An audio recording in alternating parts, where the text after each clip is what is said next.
So the process goes like this. I ask. So it's an asking. I ask for the best possible outcome as it relates to our podcast this morning, and then I pause. And in pausing, what I do is open myself to the movement of spirit. Abee Genge, this is Mental Matters, hosted by Asagot.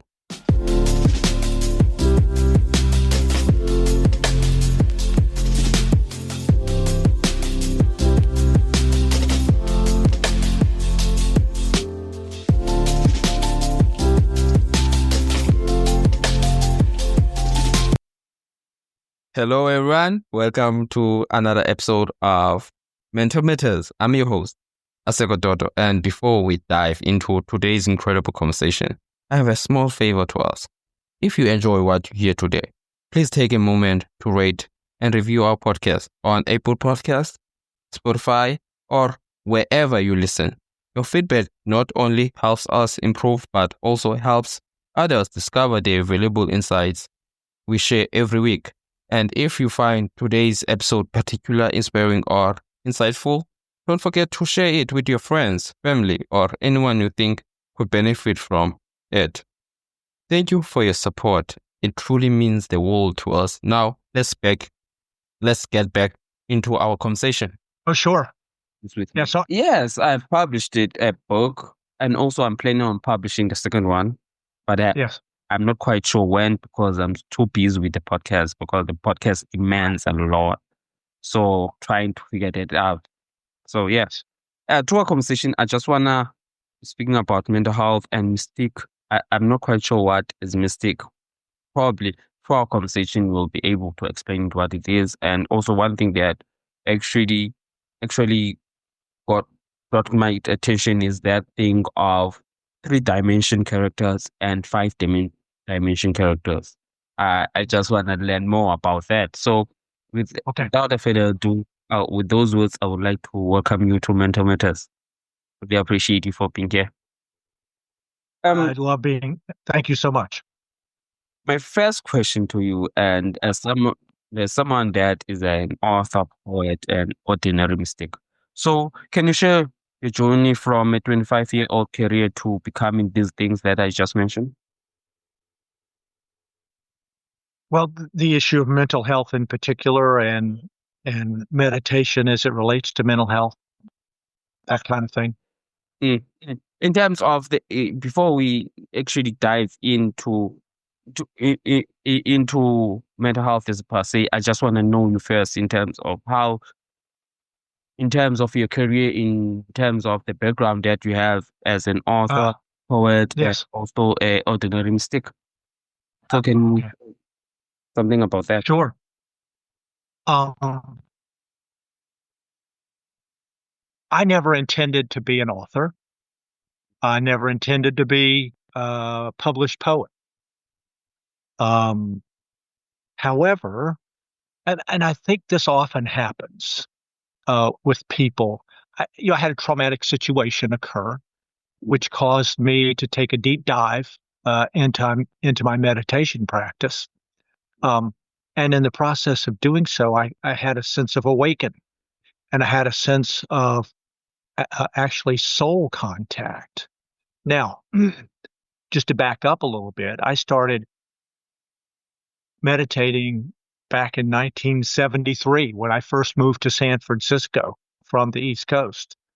I took a yoga class, and that always concluded with a meditation practice, and have been doing yoga and meditation ever since. But it was about 8 years ago that I took a major promotion and moved from the East Coast to the West Coast to San Diego, California, where it turned out my boss was a psychopath. Now, I had never had a bad boss before. I mean, it was just she was abusing employees and misusing funds and running our program into the ground. But she was a expert in smoke and mirrors, so she had everybody that was supposed to be watching over the program buffaloed. after a while, I just couldn't put up with it. I went to the authorities. I let them know what was going on. They were somewhat shocked, but decided to do an investigation. And after the investigation, she was fired. But they fired me too because they said I was a troublemaker. Well, yeah, I had made some trouble for them in revealing the problem, Mm, but I certainly didn't think it was going to cost me my job. And it was devastating, as you can imagine. Um, I just moved to a new place. I didn't know what I was going to do next for income, and my ego was crushed. So I did a deep dive into my meditation practice, and the process of doing that did a lot of journaling. I would sit and just write at night for therapy, and after a while, it was like a well, it's really like spirit began to flow mm, through my fingers onto the keyboard. Um, And I wrote and I wrote and I wrote. After about 150,000 words, I realized that I had materials for some books. And it was at that point that I launched my author career. I've now written 6 books. I've got 2 more in the works at the present time, and they're all on the subject of meditation and mindfulness and manifestation. And the next one's on soul contact. Um, um, uh, but it was that traumatic experience, I think, that really, uh, again, forced me to take a deep dive into my meditation practice, and was an awakening. It was almost as if my soul wanted me to go in a different direction. And mm, now I look mm, back on it; it's the best thing that could have happened to me. But at the time, it just seemed devastating. mm. And one thing that actually can totally agree with you when it comes to these things, in terms of one would say that when you start writing, and actually, firstly, I just want to touch on the trauma. And one Yes, thing that I realize about trauma is the fact that it enhances the way of you see things. You see things in a different perspective, and yes, sometimes our trauma turns into our purpose. It's a funny thing. Yesterday, yes, yeah, I had yeah, a conversation that was based on purpose. And mind you, in a way, I didn't plan it on talking about this, about purpose, but it eventually just came up in terms of purpose. Because I feel like as individuals, we don't understand how much trauma affects us. And in a way of realizing that some people decide to end their lives because of they can't handle the trauma they are feeling. They right, can't like let go of the pain. And yes, some another thing that I realized that me as someone that as an author, but I don't like to be out there and claiming myself as an author, because when one thing that I'm too focused on is this podcast where I can do it even in my sleep, because that's how I've yes, seen it and how it has an effect on people. And I agree with you when you said that it was like something was in you when you started writing. And also, to be honest with you, I could have written a bunch of books, but I chose to not take all the poems. I decided whenever I start a new book, even though I have yes, around 200 to 300 poems, uh, that from that poems I think I took 10 and I started writing new poems, because right, the time that I felt that sense of hurt, that sense of not finding the way, my way, of not knowing how to deal with my own mental well-being, how to deal with the trauma that I faced, it was different. It had been different. So I had to sort my books in a way of trying to, I would say, trying to find a way people that would relate to it, as much as I was writing for myself, right. but also I was trying to tell other people that it's okay to feel it like this way, because I have experienced this thing.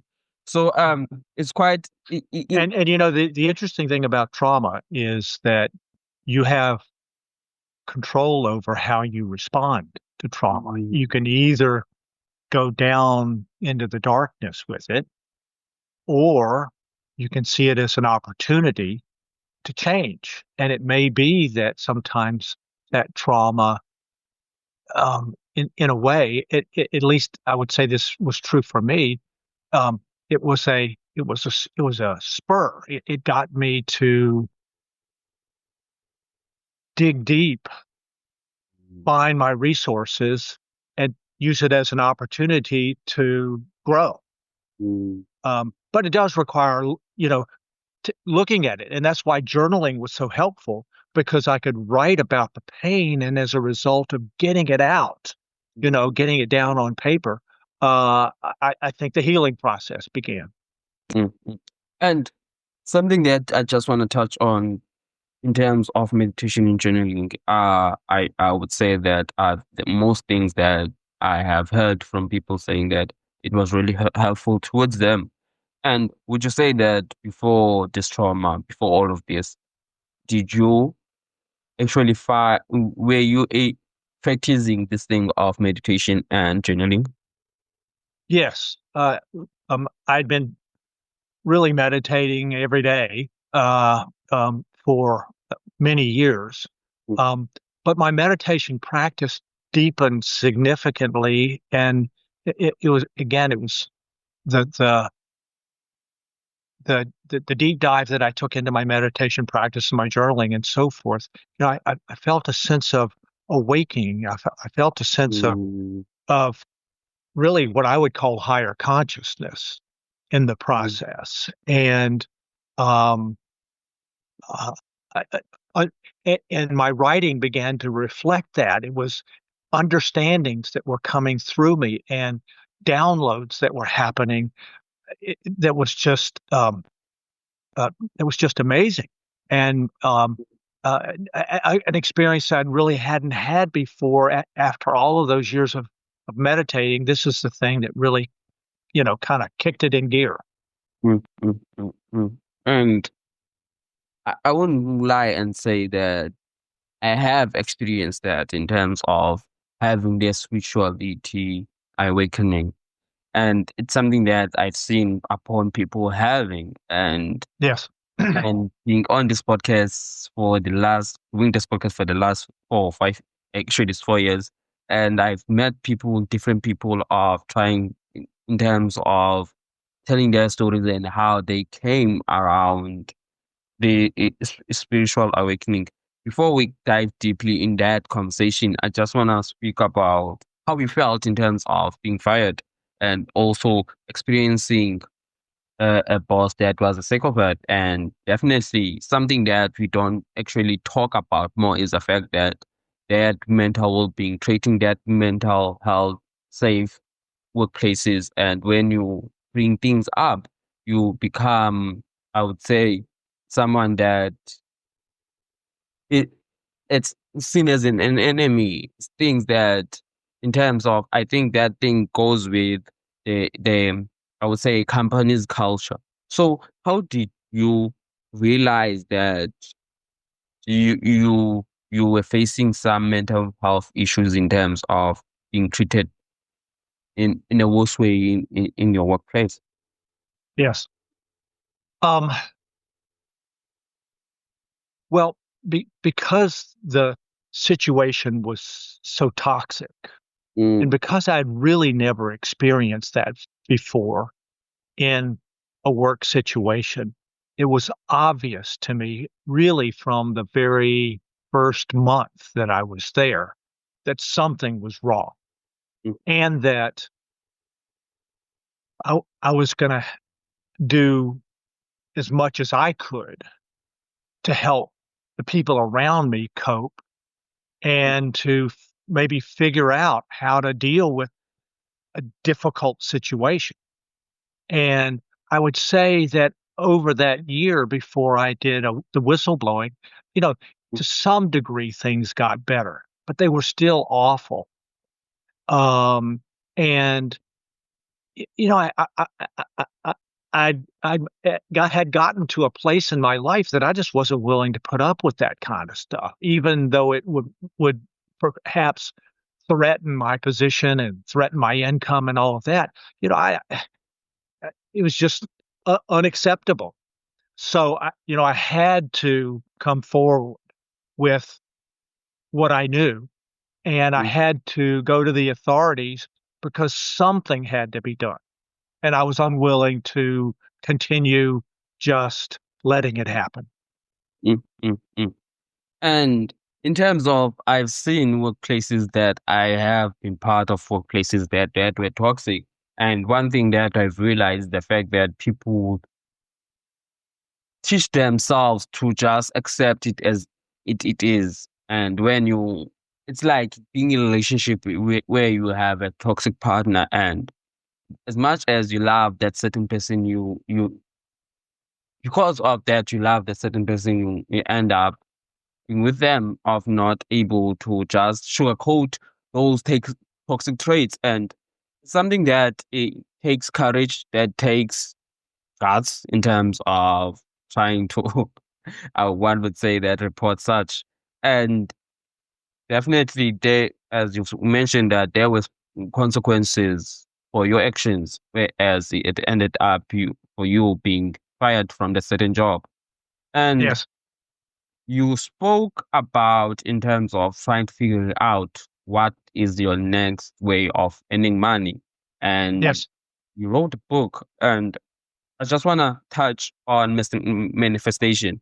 Manifestation is something that one would say that is become more popular than before. yes, The yep, reason why I'm mentioning it is the fact that when here in South Africa, most of usually it is that made by women, whereas when the time is 11:11 and they post it on their statuses and in a way referencing it for manifestation. Can you, I would say, touch on that, and what does it actually entail? What is actually yes, manifestation? sure. Um, as you said, the topic has become popular. There was a book and a film called The Secret that I think maybe 15, 20 years ago really kicked off Mm, uh, people's understanding of manifestation and exploration of manifestation. And being interested in all things spiritual when it came through, I was interested in it. I tried some of the techniques that were offered. I explored some other techniques from other sources, but I didn't find that they worked very well. mm, Certainly not in a satisfactory way to me. So as I began writing my books and so forth, I got a sense that it would be valuable to take a dive into the subject of manifestation and see what I could discover for myself. mm, And in doing that, what I did was come up with a manifestation process. I mean, my higher self sort of taught me this manifestation process, which is really simple. And if you'd like, I could just kind of go through it with you to mm, indicate how it works, because it's more spiritual in nature than anything that I encountered before. A lot of manifestation techniques are about visualization, or they're about doing storyboards or whatever, but it's all mind driven. I want a BMW, so how do I get a BMW? mm, Instead of the approach that I've discovered, which is, again, how do I ask for what I want in a way that works and that fits my own spiritual inclination? So the process goes like this. I ask. So it's an asking. I ask for the best possible outcome as it relates to our podcast this morning. mm, Um, and then I pause. And in pausing, what I do is open myself to the movement of spirit. It's just like a short meditation, a short mindfulness of just pausing and contacting my higher self and getting a sense that, oh, a sort of a release happens. Um, and then I thank my higher self for being involved in my life. So I'm asking for a solution to my need for transportation, let's say. I don't specifically ask for a 2024 BMW appearing in my driveway. I just ask for the best possible outcome for my need for transportation. And then I kind of turn it over to spirit to bring that which is the best thing for me to have. It might not be a car, it might be a truck is really what I need, or some other source of transportation. And turn it over to spirit and let my higher self get involved. And the interesting thing about doing this, and you can use it for anything, whether it's a parking place someplace, or whether it's something that you need in terms of transportation, or whether it's just the best possible outcome of a conversation with somebody. What'll happen is that spirit will then respond with that which is the best thing for you to have for your evolution and for your growth, is what I've discovered to be the case. So it's a very simple process, but it's also quite profound because it doesn't come out of your mind. It doesn't come out of your attempt to use your mental powers to create something. It turns it over to to spirit for the manifestation of that which is best for you to have, the best possible outcome. Mm, mm. Does that make sense? It actually does, and it took me back to, as I've said, that I had guests yesterday, and something that Dr. Ellen mentioned is that thing of it's like going to a doctor, and sometimes doctors tend to not know what's wrong with you, and Yes. in a way push you to some extent of trying and finding that holistic, one would say holistic healing, whereas your inner self, or as one could say your as you mentioned, that your higher self, and realize Yes. that could have done that earlier than you thought, of trying to heal yourself. And it's something that it's quite fascinating when it comes to these things. And some people don't realize that it really helps, and as much as we don't like it, we don't like, I would say, not exposed to it. It's something that one thing that I realized is the fact that when it comes to the Western medicine and the Eastern medicine, is the fact that a Eastern medicine, it's, one would say, it's, how can I put this? It is let me think. It is holistic in a way, and where in the Western, it's something that requires machines in all of that. And through the way of the Eastern ways, they done it in a way that not only you heal yourself, and also you realize that you are growing to that thing. You gain that experience of, if I come across this thing again, I'll be Yes. able to respond it in a positive way. Right. As I've said, in terms of, you spoke about 3-dimension characters and 5-dimension characters. So characters. Actually, it's 3-dimension characters and 5-dimensional beings. How does this impact our understanding of mental health?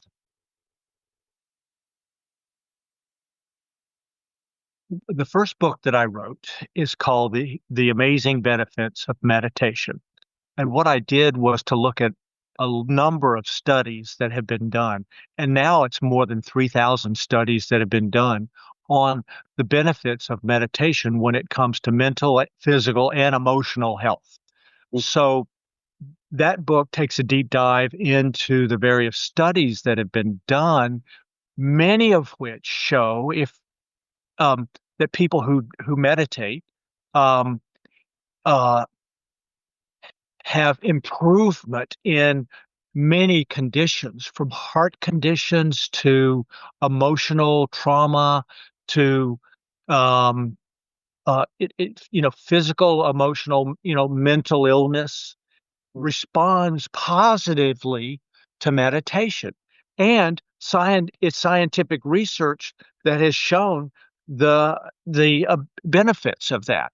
So I think that's the first thing to say, is that there is strong scientific evidence of the benefit of meditation on mental, emotional, and physical health. What I would also say is that I have benefited both from Western medicine and from Eastern healing techniques. In fact, every t- I had a hip replacement recently, almost a year and a half ago. In addition to going to a doctor and having my hip replaced, I also did meditation practice before I went into the surgery, after I got out of the surgery, and as I was on my healing path. I think what I was able to do accelerated the benefit of the Western medicine approach to healing a hip that needed to be replaced. Um, but but I was able to accelerate or accentuate the healing process. So I think both of them have um, uh, a really strong ability to benefit somebody physically, for example, um, and used together are better than either one of them individually or separately. So that's what I would recommend to people, is to do both. And to find options, meditation of which is one, and there are lots of others, of course, um, that can either by itself or in conjunction with Western medicine help a person heal whatever condition they happen to have. And again, Even if it means a 20% improvement, maybe it's not a full, healing, but even if it's just a 20% improvement, just feeling a little bit better can help. And then feeling a lot better can be very uplifting.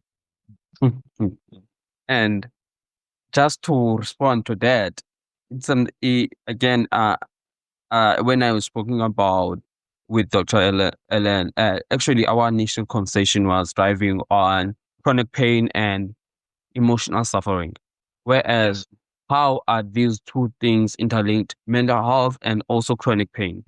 So, through our conversation, one thing that I realized is the fact that as much as you may think that, so you as you mentioned, that you're mixing those things together in terms of meditation and being able to the Eastern healing techniques and Western medicine.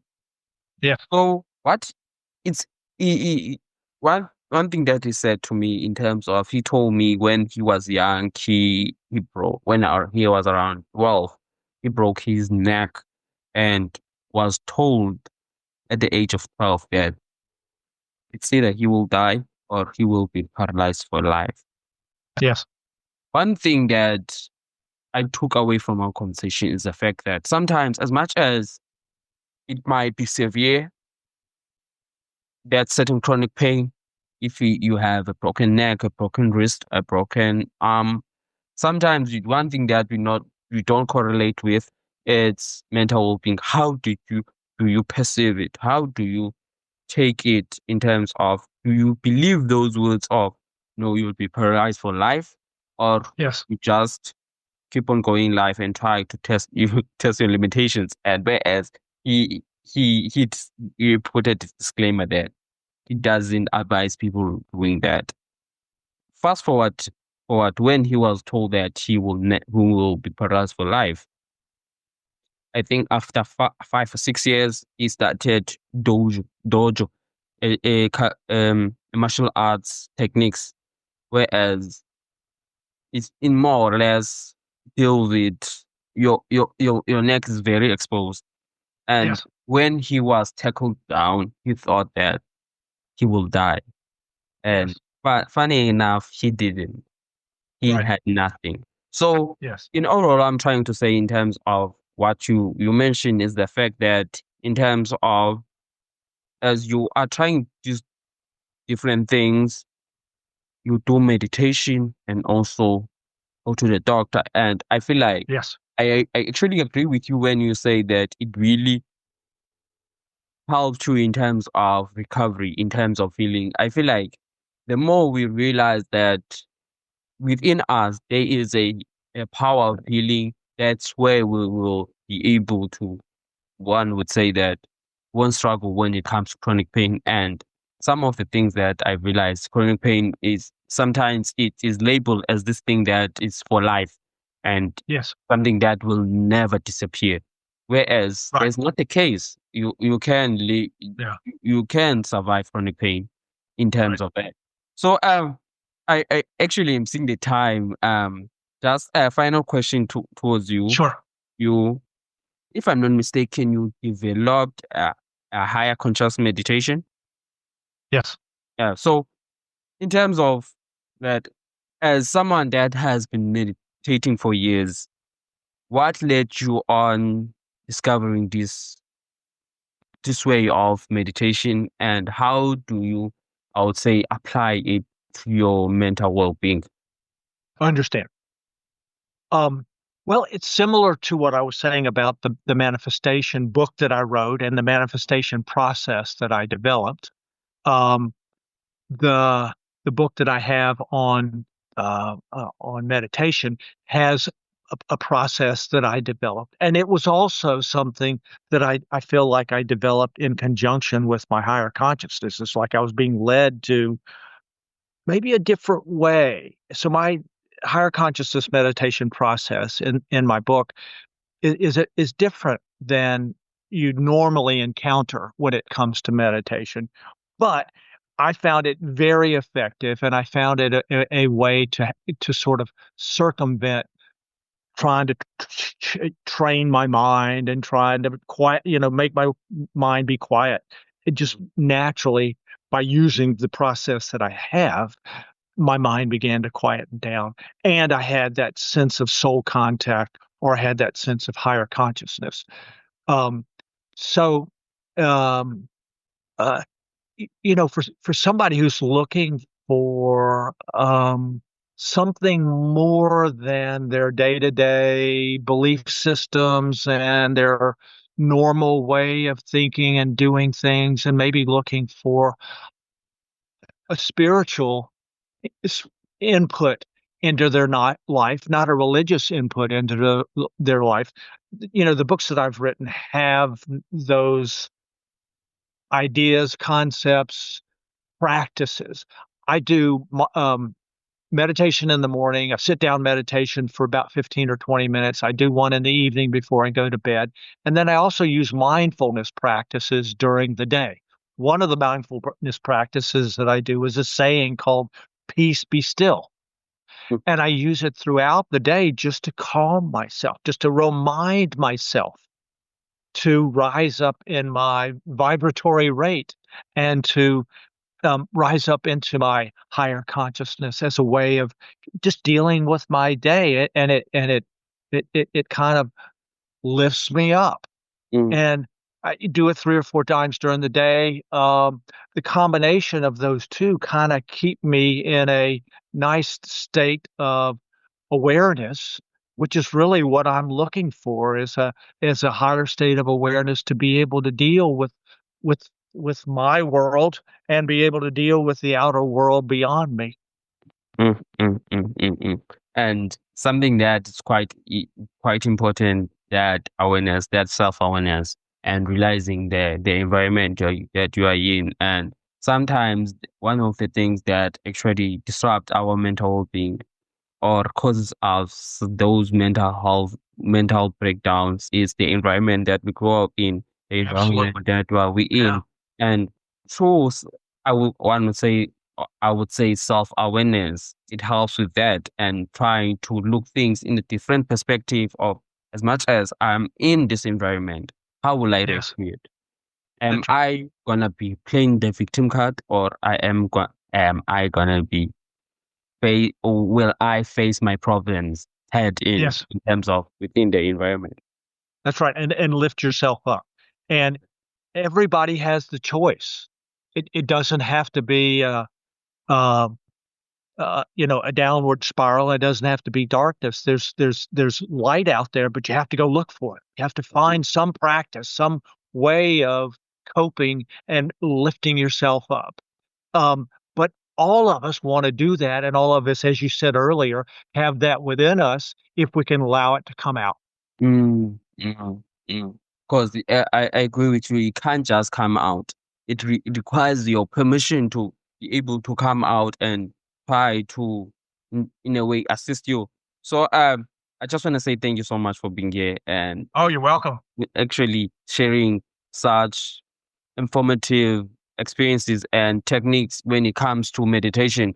And one thing that I can clearly say is the fact that meditation is something that I've been trying, and it's safe to say, in a way, it's something not for me, because most of the time when I find it difficult to just sit and be quiet, and it's something new to me, it's a new experience to me. So as you've said that earlier, that there are so many researchers when it comes to meditation. Probably through that research, I'll be able to find something that is quite informative, something that will help me in terms of how can I, in a way, look at it and try to look at it in a different perspective. So again, thank you. Take a look at my books, and if I'll send your readers a copy of my mindfulness book. All they have to do is go to my website, can you put a link in your show notes, and people can go to the website and get a copy of my book.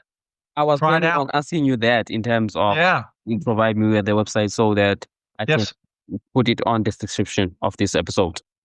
Okay, good. I would definitely. So the website is highcmeditation.com. It's HI meditation.com, and you can find out about my books and other things that I do that are helpful. Free audio post-production by alphonic.com.